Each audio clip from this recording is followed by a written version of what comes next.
Le marché crypto-monnaie aujourd'hui est un peu dans le rouge et c'est tout à fait normal parce que bon, après une période de prise de valeur, il faudrait s'attendre quelque peu à une certaine correction. Donc pour moi, le marché est en train de rebondir très rapidement par rapport aux attentes qu'on avait et aux projections qu'on s'est fait depuis le début d'année. Donc c'est pas ce qui nous intéresse là aujourd'hui. On va partir plutôt dans l'actualité. Pour ceux qui pensent que la crypto-monnaie c'est uniquement un écosystème de blagues, vous allez devoir rester jusqu'à la fin de cette vidéo pour comprendre ce qui arrive dans cet écosystème.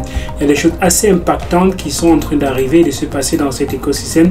Et donc vous ne voulez pas rater. Il faudrait bien évidemment rester informé. Je t'invite déjà avant de continuer de liker la vidéo, de t'abonner à la chaîne, activer la cloche de notification pour ne rater aucune des vidéos, partager la vidéo et permettre à d'autres personnes de déguster ce contenu assez intéressant qui se fait régulièrement sur la chaîne Elvis Condio pour te permettre de comprendre ce qui se cache derrière la crypto-monnaie et la blockchain.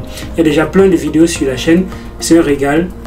Partager au maximum pour que nous grandissions aussi et que nous nous fassions connaître. On va commencer avec cette actualité qui est un peu ancienne, qui date d'hier, particulièrement du côté de l'Europe. L'Union européenne est en train de mettre sur pied certaines lois, certaines restrictions concernant les crypto-monnaies et on voudrait pousser les personnes à faire le nouveau customer pour être en mesure de déplacer plus de 1000 € de leur portefeuille. Donc dorénavant de ce côté-là, pour ceux qui ne vont pas être compliance avec la loi du côté de l'Europe qui n'est pas encore bien évidemment approuvée. C'est une loi qui a été proposée, ça va encore passer par un processus avant d'être finalement exécuté. Mais sinon, voilà ce qui est en train de se préparer de ce côté-là avec d'autres choses. Le loi sur le minage ont été carrément mis de côté déjà dans cette nouvelle version. Donc c'est une proposition qui évolue. L'USDC est en train d'étendre ses tentacules et veut maintenant aller sur la blockchain de Cosmos. Et vous savez très bien que Cosmos c'est un écosystème qui permet de construire d'autres écosystèmes. C'est un peu comme un layer 0 qui va permettre d'être le socle d'interopérabilité entre d'autres écosystèmes. Donc ça voudrait par ricochet dire que si on est en réalité en train de mettre de l'USDT, de l'USDC du côté de Cosmos, il y aura facilement la possibilité de quitter le Cosmos pour aller vers d'autres écosystèmes parce qu'on sera déjà sur la blockchain de base. Mais il faudrait comprendre que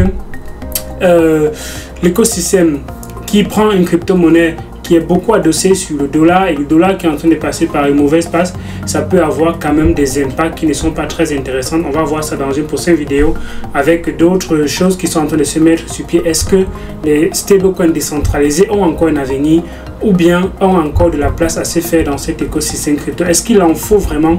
Est-ce qu'il ne faut pas simplement faire avec ce qu'il y a et utiliser les cryptos, les stablecoins basés sur des réserves? On va continuer avec ces nouvelles du côté de Ethereum qui va avoir une mise à jour assez conséquente qui va arriver sur sa blockchain le 12 avril. Donc ça, c'est les articles de crypto et du magazine. Merci beaucoup pour ces articles.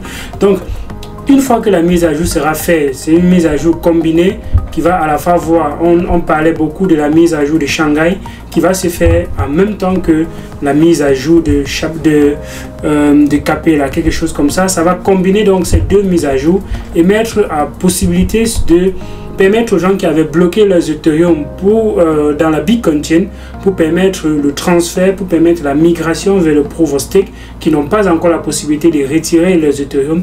Cette mise à jour va permettre à ces personnes-là de retirer leurs Ethereum et aussi ça va optimiser les frais de transaction sur la blockchain Ethereum. Donc il y aura peut-être des avancées qui vont se faire sur cette blockchain-là. Il y a une news qui est passée un peu inaperçue depuis un bon bout de temps sur notre chaîne, on n'en a presque pas parlé.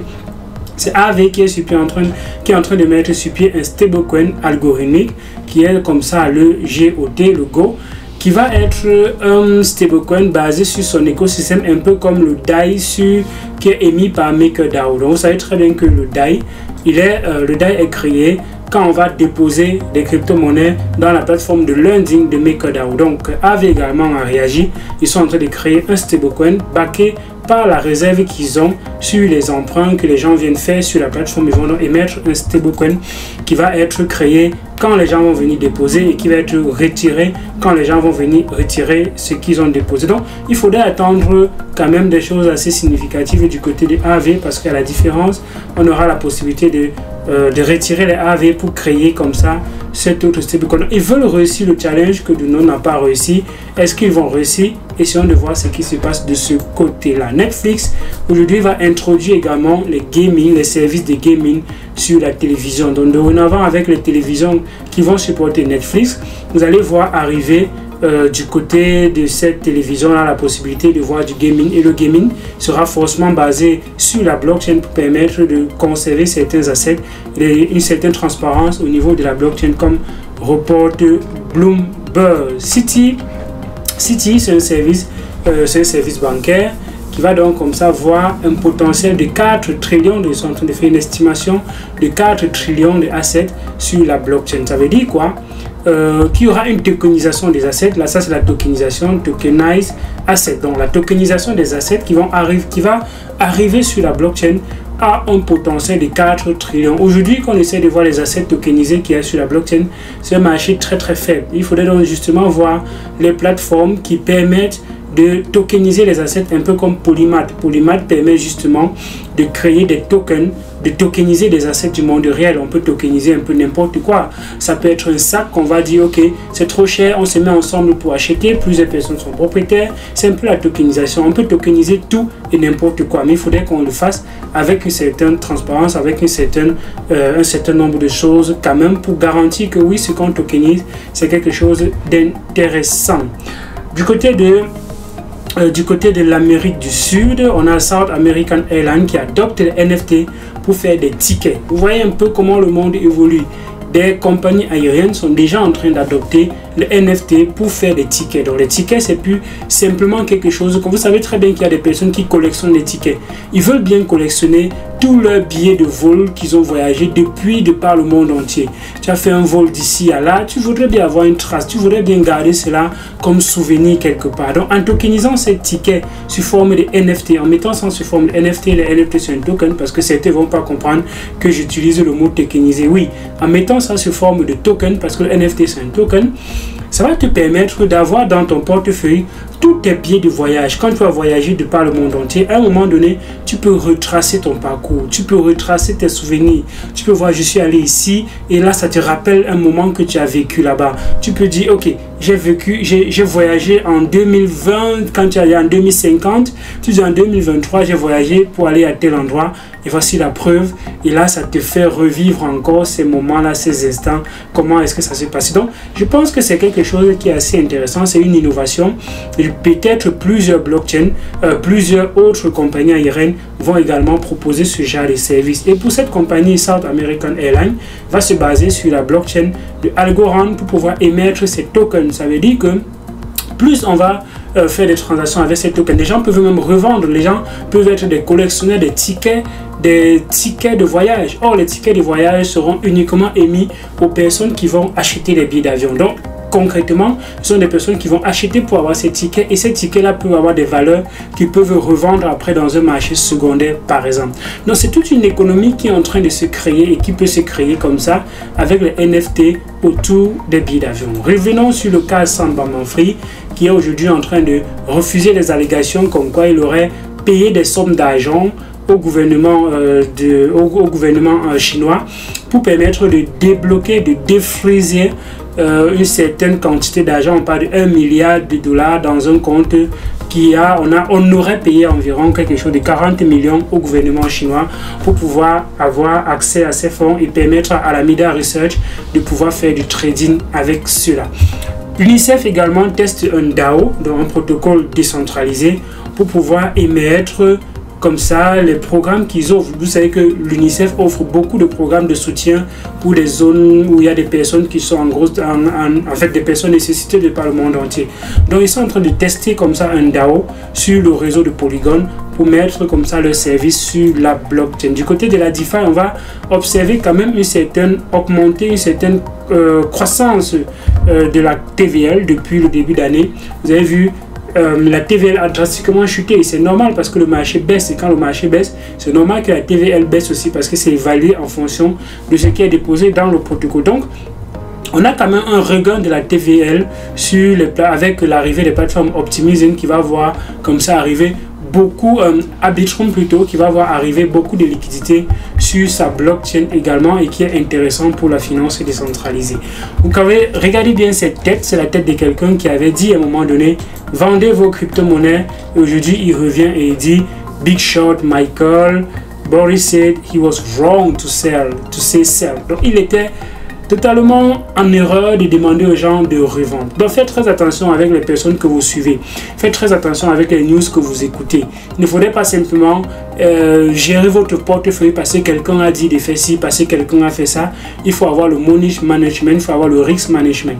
Et c'est avec tous ces managements que vous pouvez mieux gérer votre portefeuille. Du côté des États-Unis, encore, il y a une grande volonté du gouvernement qu'on voit ici, Coindex, qui titre dans son éditorial It will look like US is trying to kill crypto. It looks like, surely look like. Donc ça veut dire, du côté des États-Unis, il y a clairement une volonté de tuer l'écosystème crypto-monnaie. Pourquoi?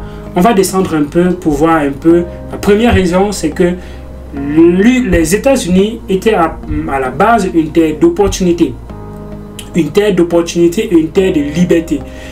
Donc la crypto-monnaie attaque vraiment cette économie-là, cette liberté-là, qui représente donc une grosse menace pour le pays, aux yeux de la valeur du pays.